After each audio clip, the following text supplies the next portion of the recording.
Assalamualaikum warahmatullahi wabarakatuh. Alhamdulillah wa syukrulillah wa la hawla wa la quwwata illa billah. Asyhadu an la ilaha illallah wahdahu la syarika lah wa asyhadu anna sayyidana wa maulana Muhammadin. Allahumma salli ala sayyidina Muhammad wa ala alihi wa sahbihi wa baraka wa sallam. Anak-anakku mahasiswa yang dirahmati Allah Subhanahu wa taala, pada kesempatan sesi pertama ini kita akan membahas tentang pengertian pembelajaran fikih. Menurut Kamus Besar Bahasa Indonesia, kata pembelajaran berasal dari kata ajar, yang berarti petunjuk yang diberikan kepada orang supaya diketahui. Kata ajar ini berubah menjadi kata belajar, yang memiliki arti suatu proses usaha sadar yang dilakukan oleh individu untuk suatu perubahan dari tidak tahu menjadi tahu, dari tidak memiliki sikap menjadi bersikap benar, dari tidak terampil menjadi terampil melakukan sesuatu. Belajar tidak hanya sekedar memetakan pengetahuan atau informasi yang disampaikan, namun bagaimana melibatkan individu secara aktif untuk membuat atau merevisi pembelajaran yang diterima menjadi pengalaman yang bermanfaat. Belajar adalah proses yang dapat dilakukan oleh makhluk hidup tertentu, seperti binatang dan manusia, namun tidak untuk tumbuhan. Belajar merupakan proses yang memungkinkan makhluk-makhluk ini merubah perilakunya dalam waktu yang cukup cepat dan sama, sehingga perubahan yang sama tidak terjadi lagi dan lagi di setiap situasi baru. Pada umumnya, belajar melibatkan interaksi dengan lingkungan eksternal dan terjadi bila adanya suatu perubahan atau modifikasi perilaku dalam masa yang relatif lama pada kehidupan individu. Kata belajar ini kemudian mendapat kata imbuhan pean menjadi pembelajaran, yang berarti proses, cara, perbuatan menjadi orang atau makhluk hidup belajar.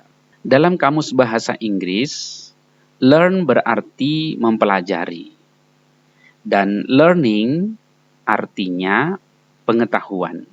Eccles mengungkapkan bahwa belajar diorientasikan pada sebuah proses transfer of knowledge yang berlangsung di kelas.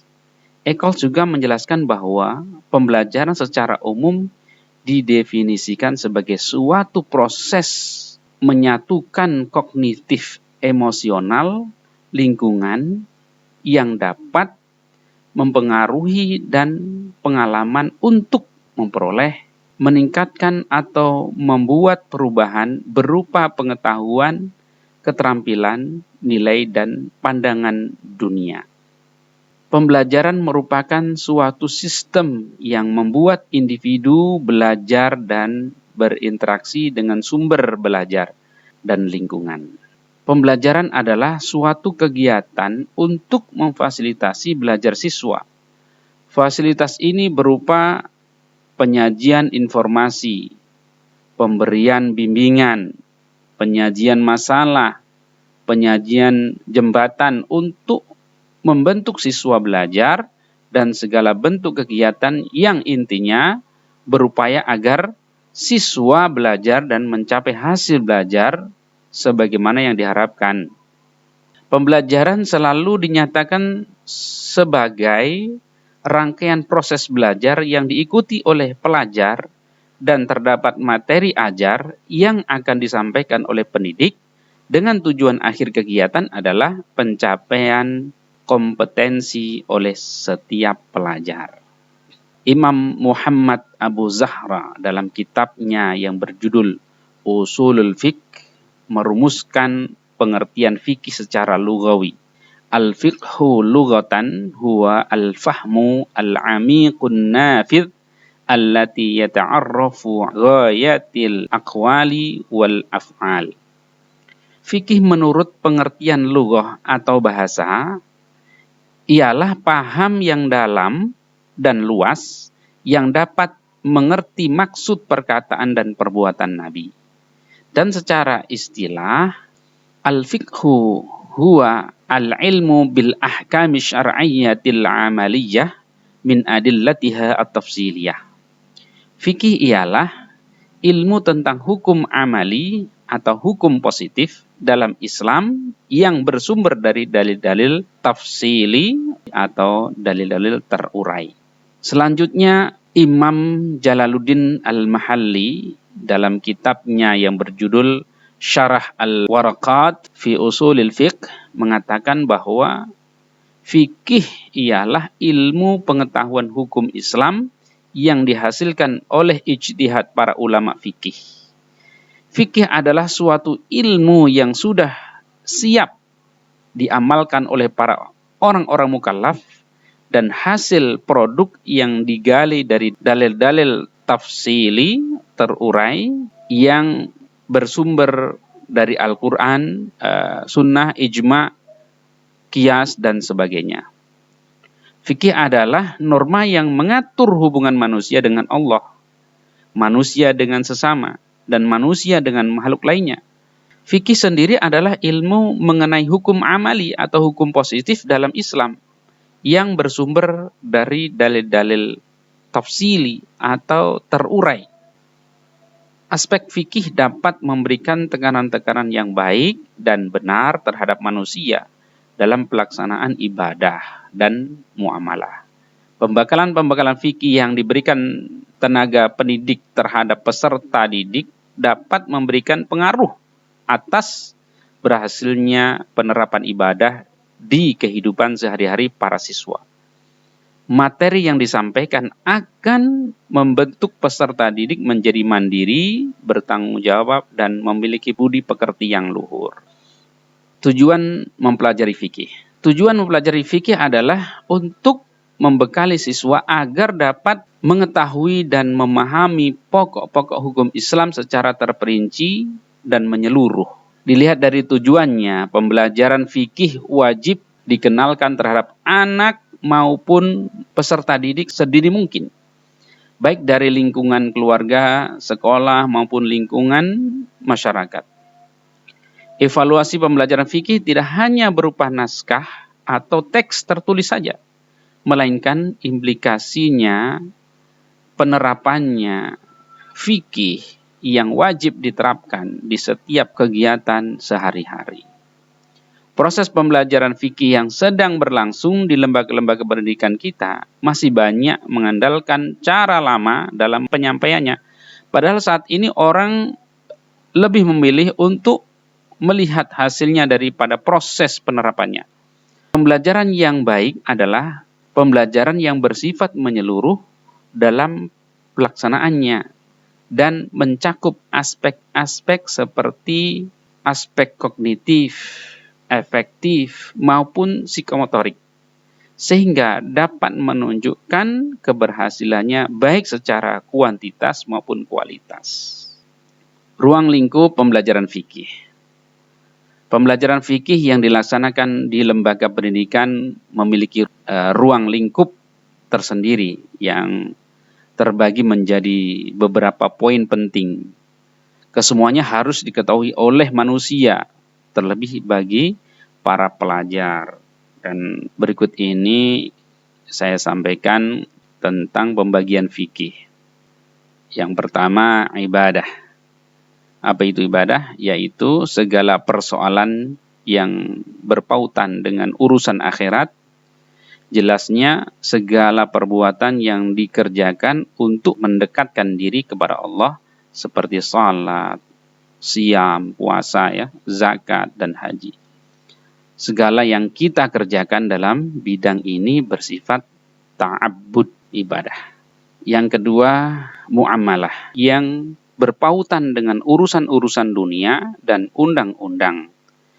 Muamalah terdapat beberapa faktor penting, yaitu uqubat, pembahasan tentang perbuatan-perbuatan pidana seperti membunuh, mencuri, minum arak, dan minuman keras, serta melengkapi hukum-hukum siksa seperti qisas, had, dan diyat. Kedua, munakahat. Ahwalu syakhsiyah memperkatakan masalah perkawinan, perceraian, dan lain-lain, dan hal-hal yang bersangkutan dengannya seperti iddah, nafkah, dan hadonah. Ketiga, muamalat, menjelaskan soal-soal harta seperti jual beli, sewa menyewa, pinjam meminjam, gadai, menggadaikan, dan sebagainya. Proses pembelajaran fikih.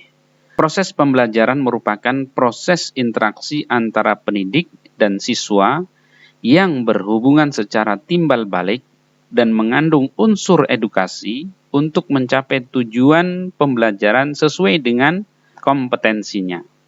Dalam proses pembelajaran fikih, guru dan siswa adalah dua komponen yang tidak dapat dipisahkan. Untuk mencapai tujuan pembelajaran yang baik dan maksimal, maka dibutuhkan 3 unsur penting dalam proses pembelajaran fikih. Di antaranya adalah, pertama, perencanaan pembelajaran. Perencanaannya adalah proses menentukan arah kemana pergi dan bagaimana agar dapat sampai ke tempat yang dituju dengan cara yang efektif dan efisien, sehingga kegiatan tersebut akan terlaksana dengan tepat waktu sesuai target yang telah ditentukan. Perencanaan pembelajaran fikih yang dilaksanakan di lembaga pendidikan atau di sekolah akan dijalankan dengan baik dan sistematik jika memuat beberapa unsur, yaitu perumusan silabus. Salim mendefinisikan silabus sebagai garis besar, ringkasan, atau pokok-pokok isi atau materi pelajaran. Silabus digunakan untuk menyebut suatu produk pengembangan kurikulum berupa penjabaran lebih lanjut dari standar kompetensi dan kemampuan dasar yang ingin dicapai. Dan pokok-pokok serta uraian materi yang perlu dipelajari siswa dalam mencapai standar kompetensi dan kemampuan dasar. Silabus adalah rencana pembelajaran pada suatu kelompok mata pelajaran yang mencakup standar kompetensi dasar, materi pembelajaran, indikator penilaian, alokasi waktu, sumber belajar, standar isi, standar kompetensi lulusan, dan panduan penyusunan kurikulum tingkat satuan pendidikan yang dikembangkan oleh setiap satuan pendidikan dan disesuaikan dengan sumber daya manusia yang ada. Kemudian yang kedua, perumusan. Rencana pelaksanaan pembelajaran RPP dijabarkan dari silabus untuk mengarahkan kegiatan belajar peserta didik dalam upaya mencapai kompetensi dasar. Berikut ini beberapa komponen yang terdapat dalam RPP. Yang pertama, identitas mata pelajaran meliputi satuan pendidikan, kelas, semester, program, keahlian, mata pelajaran atau tema pelajaran, jumlah pertemuan. Yang kedua, standar kompetensi. Standar kompetensi merupakan kualifikasi kemampuan minimal peserta didik yang menggambarkan penguasaan pengetahuan, sikap, dan keterampilan yang diharapkan dicapai pada setiap kelas dan semester pada suatu mata pelajaran. Yang ketiga, kompetensi dasar. Kompetensi dasar sejumlah kemampuan yang harus dikuasai peserta didik dalam mata pelajaran tertentu sebagai rujukan penyusunan indikator kompetensi dalam suatu pelajaran. Indikator pencapaian kompetensi adalah perilaku yang dapat diukur dan diobservasikan untuk menunjukkan tercapainya suatu kompetensi dasar tertentu yang menjadi acuan penilaian mata pelajaran. Indikator pencapaian kompetensi dirumuskan dengan menggunakan kata kerja operasional yang dapat diamati dan diukur, yang mencakup pengetahuan, sikap, dan keterampilan. Kedua, tujuan pembelajaran. Tujuan pembelajaran menggambarkan proses dan hasil belajar yang diharapkan dicapai oleh peserta didik sesuai dengan kompetensi dasar. Ketiga, materi ajar. Materi ajar memuat fakta atau konsep, prinsip, dan prosedur yang relevan dan ditulis dalam bentuk butir-butir sesuai dengan rumusan indikator pencapaian kompetensi. Keempat, alokasi waktu. Alokasi waktu ditentukan sesuai dengan keperluan untuk mencapai kompetensi dasar dan beban kerja. Yang kelima, metode pembelajaran. Metode pembelajaran digunakan oleh guru untuk mewujudkan suasana belajar dan proses pembelajaran agar peserta didik mencapai kompetensi dasar atau seperangkat indikator yang telah ditetapkan. Pemilihan metode pembelajaran disesuaikan dengan situasi dan kondisi peserta didik, serta karakteristik dari setiap indikator dan kompetensi yang hendak dicapai pada setiap mata pelajaran. Keenam, kegiatan pembelajaran. Kegiatan pembelajaran dibagi menjadi 3, yaitu pertama, pendahuluan. Pendahuluan ini yang merupakan kegiatan awal dari suatu pertemuan pembelajaran yang ditunjukkan untuk membangkitkan motivasi dan memfokuskan perhatian peserta didik untuk berpartisipasi aktif dalam proses pembelajaran. Kedua, inti adalah proses pembelajaran untuk mencapai kompetensi dasar. Kegiatan pembelajaran dilakukan secara interaktif, menyenangkan, menantang, memotivasi peserta didik untuk berpartisipasi aktif, serta memberikan ruang yang cukup bagi prakarsa, kreativitas, dan kemandirian sesuai dengan bakat, minat, dan perkembangan fisik serta psikologis peserta didik. Kegiatan ini dilakukan secara sistematis dan sistemik melalui proses eksplorasi, elaborasi, dan konfirmasi. Ketiga, penutup. Merupakan kegiatan yang dilakukan untuk mengakhiri aktivitas pembelajaran yang dapat dilakukan dalam bentuk rangkuman atau kesimpulan, penilaian dan refleksi, umpan balik, dan tindak lanjut. Kemudian penilaian hasil belajar. Prosedur dan instrumen penilaian proses dan hasil belajar disesuaikan dengan indikator pencapaian kompetensi dan mengacu kepada standar penilaian. Yang terakhir, sumber belajar. Penentuan sumber belajar didasarkan pada standar kompetensi dan kompetensi dasar serta materi ajar, kegiatan pembelajaran, dan indikator pencapaian kompetensi. Demikian sesi pertama pembelajaran mata kuliah pembelajaran fikih. Mudah-mudahan bermanfaat untuk kita semuanya. Wassalamualaikum warahmatullahi wabarakatuh.